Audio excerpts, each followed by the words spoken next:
Good morning. একটা নতুন ব্লগে তোমাদের স্বাগত। আশা করি তোমরা ভালো আছো, সুস্থ আছো। সবার নিশ্চয়ই কালকে বড়দিন গেছে, ভালো কেটেছে, কিন্তু আমার ভালো কাটেনি মোটেই। আমার চোখ মুখ দেখে কেন মনে হচ্ছে ওই দেখো পায়েল সেই জন্য হাসছে। হুম, তো ওদের ভালো কেটেছে, বাবার ভালো কেটেছে, কিন্তু আমার ভালো কাটেনি। আম, আসলে আমার একটুখানি শরীরটা খারাপ হয়েছিল, মানে আজকে শেয়ার করছি আর কি তোমাদের।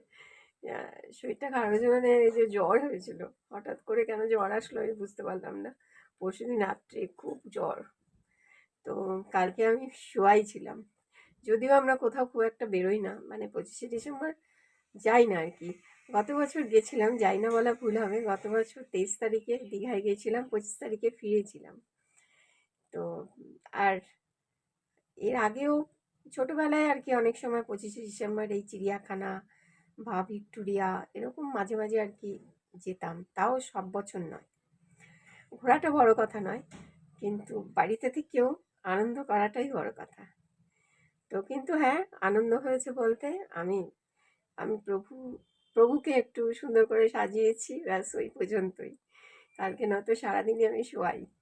পায়েল আর পায়েলের বাবা বলছে আমার মা আর আজকে উঠছেই না উঠছেই না। তো চলো আজকে ব্রেকফাস্টে সেরকম কিছু না, আজকে কেক খাওয়া হয়েছে। কালকে ওই যে যেহেতু কেক নিয়ে এসেছিলো, সেহেতু অল্প করেই আর কি একটুখানি কেক। আর আমি তো কালকে সারাদিন চা কিচ্ছু খাইনি, আজকে একটু চা খেয়েছি। পায়েল বললো আমি খাবোই না খাবোই না, তুমি আমাকে মুড়ি দাও। ও তো জলমুড়ি খেতে ওস্তাদ। এই ঠান্ডার মধ্যে কেউ জলমুড়ি খায়? এই ঠান্ডাতে কোনো পাগলে জলমুড়ি খায়? আরও ঠান্ডা লেগে যাবে। কিন্তু ও বললো আমাকে তাই দাও। এখন থেকেই ওই পেট পেট গরম হয়ে যাবে, ওই জন্য বলছে আমাকে তাই দাও। তো চলো আমি একটু যাই হোক খেলাম। পায়েলের বাবাও ব্রেকফাস্ট খেয়ে বেরিয়েছে, আজকেও সে অল্প অল্প খেয়েছে, কারণ কালকে তার নেমন্তন্ন ছিল। এখন রান্নাবান্না বসাবো, রান্নাবান্না কিছুই করিনি। আর পায়েল এখন এই যে কাজে বসবে, ওর মানে ওই ফিজিওথেরাপি ছেলেটি এসেছিল, করে গেছে, করে যাওয়ার পরে একটুখানি বসে থাকে, মানে ওকে নামতে দেয় না, যার জন্যই ও ওখানে একটু বসে আছে। তারপরে বলছে আমাকে, ওরও ব্রেকফাস্ট হয়ে গেছে, মুড়ি দিলাম, ওখানে বসেই খেলো। তারপরেই এখন বলল মা এবারে আমি কাজে বসবো। তো আর আমিও ব্লগটা শুরু করলাম। দাঁড়াও একটা আলো জ্বালিয়ে নিই, নালে না অন্ধকার অন্ধকার লাগে ঘর, একটু মানে আলো হলে যেন ভালো হয়। আজকে দেখি কি রান্না করি। একটু ডাল অল্প আছে, এবার তার সাথে একটু দেখি ভাজা কিছু একটা করব। আলু ভাজা, কালকে না আলু ভাজা দিয়ে ডাল দিয়ে খুব ভালো খেয়েছিলাম। তো ওই কালকে কোনো রকমে একটু ডাল রান্না করেছি। আর তারপরে দেখছি আমার মানে ওই জ্বরের ভেতরে উঠেই তারপরে বলছে আমাকে তুমি যাও গিয়ে শুয়ে থাকো, তাই কালকে সারাটা দিন শুয়েই রয়েছি। কি বলবো আর। তো মাঝে মাঝে একটু রেস্টেরও দরকার। একদিকে ভালোই হয়েছে মনে করি জানো তো, যে একটু আমার রেস্ট হয়ে গেল, নাহলে তো আর রেস্ট হয় না, কাজের মধ্যেই থাকি। তবে হ্যাঁ, এখন ওই যেহেতু কাজের মেয়েটি রয়েছে, এখন ওই কাজগুলো অতটা করতে হয় না। তবুও সেদিন যেন আমার একটা ভালো যে ওই কাঁচের বোল আছে না, ওটার মধ্যে একটু ডাল এগুলো রাখতাম, সে কাঁচের বোলটা সেদিন ওর হাত থেকে পড়ে ভেঙে গেছে। আমারও মনটা খারাপ হয়ে গেছে যে সবসময় তো কেনা হয় না।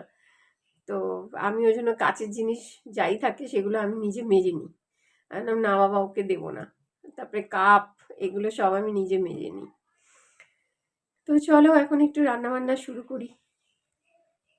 এখানে এখন একটুখানি আলু ভাজলাম, আর এখানে এই যে আলু দিয়ে বড়ি দিয়ে আজকে ঝোল বানাচ্ছি। আলু দিয়ে বড়ি দিয়ে না ঝোল বেশ ভালো লাগে।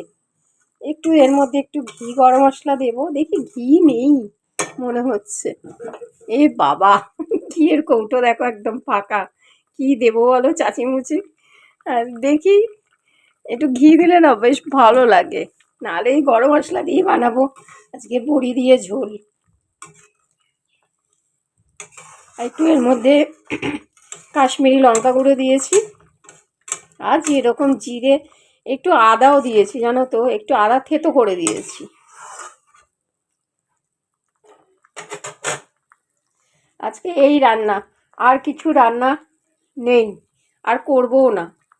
পায়েলের বাবার জন্য সেই কালকে পায়েলের বাবা রান্না করেছিল লোটে শুটকি, ওই লোটে শুটকি ওর জন্য রয়েছে একটুখানি দেখলাম, ওইটাই একটু গরম করে দেবো ব্যাস। ওর বাবারই সমস্যা খাওয়া দাওয়া, আর আমাদের নয়তো একটু ডাল, একটু আলু ভাজা। আমি তো কালকে শুধু জানো শুধু আলু ভাজার ভাত খেয়েছি, আমি কালকে ডালও খাইনি।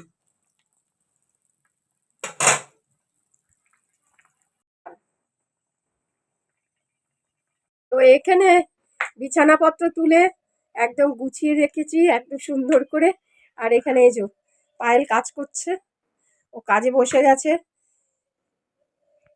যে জামা কাপড় সব মেলা রোদে শুকোচ্ছে, সকাল সকাল কেচে মেলে দিয়েছে।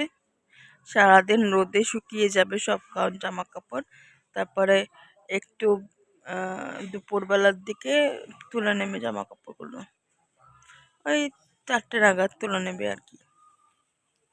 ছোটবেলায় সব বাচ্চার মতনই আমিও স্বপ্ন দেখেছিলাম যে মা বাবাকে খুব ভালো রাখবো এবং বড় হয়ে লেখাপড়ার শেষে বড় চাকরি করব।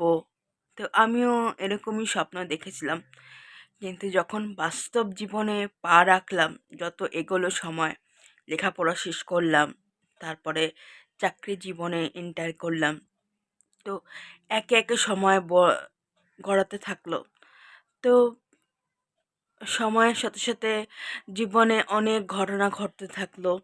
তো এখন মনে হয় যে আমি হয়তো সন্তান হিসাবে খুব ব্যর্থ, কারণ এই বয়সেও মাকে সারাদিন কাজ করতে হয়, তারপরে বাবাকে এই এই বয়সেও কাজ দিতে হয়। মা বাবাকে যে রেস্টে রাখতে পারবো সেই ক্ষমতাটুকুও আমার নেই।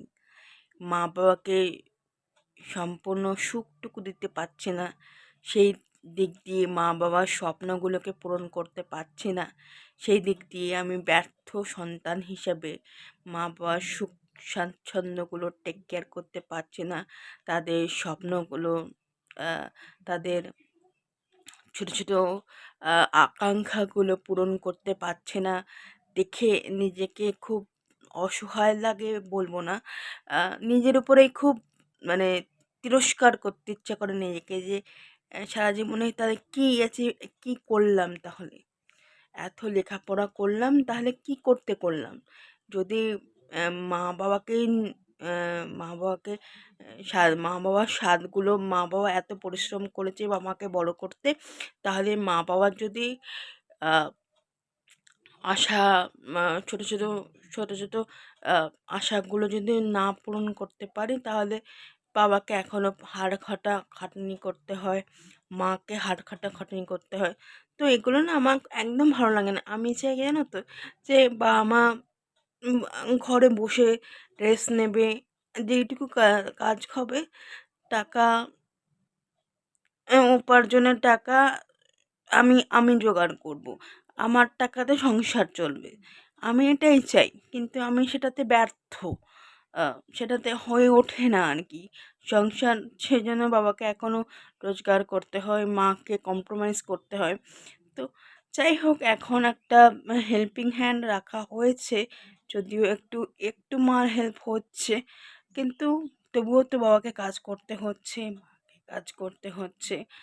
আম, তো আম, জানি না মানে কবে এই ব্যাপারটা থেকে আমি কবে মা বাবাকে খুশি রাখতে পারবো, বা কোনো দিন কি রাখতে পারবো না, আমার এই আকাঙ্ক্ষাটা কি, এই এই দায়িত্বটা কি কোনো দিনই পালন করতে পারবো না, সন্তান হিসেবে কি আমি ব্যর্থই থেকে যাব কি না, সত্যিই জানি না, আমার কাছে কোনো উত্তর নেই সত্যি।